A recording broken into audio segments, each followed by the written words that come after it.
Bonjour, morning brief du 5 novembre 2025. Alors, la bourse de Kazan met un terme à une série de 5 séances de hausse consécutives et termine dans le rouge avec un Masi qui accuse un repli de 0,75%, réduisant ses gains annuels à 32,41%, les gains annuels qui restent très importants.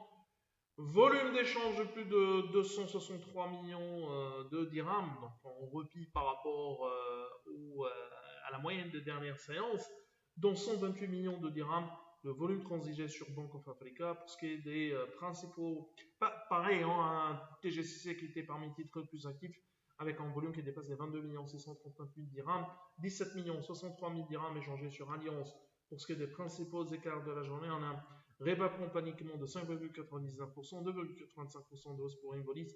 BCP avance de 2,31%, 1,86% de hausse pour Autohol et Stroke Industries qui monte de 1,82%. Autohol soutenu également par les bons chiffres du marché automobile au Maroc avec une hausse de 15,9% sur le mois d'octobre à 19 561 véhicules sur les 10 premiers mois, c'est-à-dire en vente cumulée, la croissance était à 35,1% à 186 000 unités. Donc, ces chiffres qui sont supérieurs à nos attentes.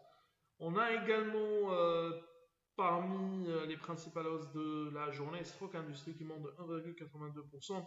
Côté baisse, on a Minier Twisted qui recule de 9,96%. Risma dévise de 5,97%, 4,09% de repli pour Disway. Nacle corrige de 3,17% et 3,05% de perte pour Salafine. On a un chiffre du chômage, 13,1% au T3 2025 contre 12,8% au T2 2025 pour les femmes.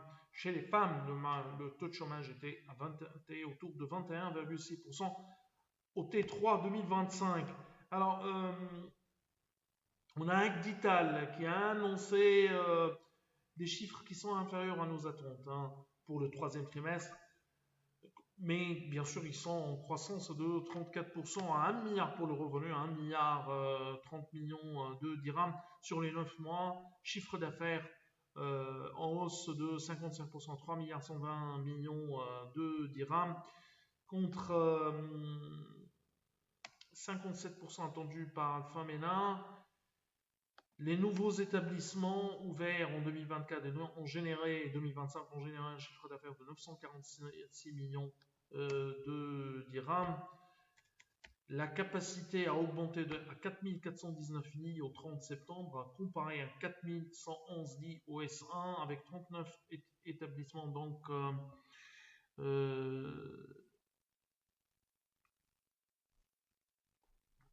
nous allons, bien sûr, pour la capacité d'Agdital, nous allons réduire légèrement nos estimations 2025. C'est tout ce qu'on a pour ce matin. Nous vous remercions pour votre attention et on vous donne rendez-vous pour demain matin. Bon, demain.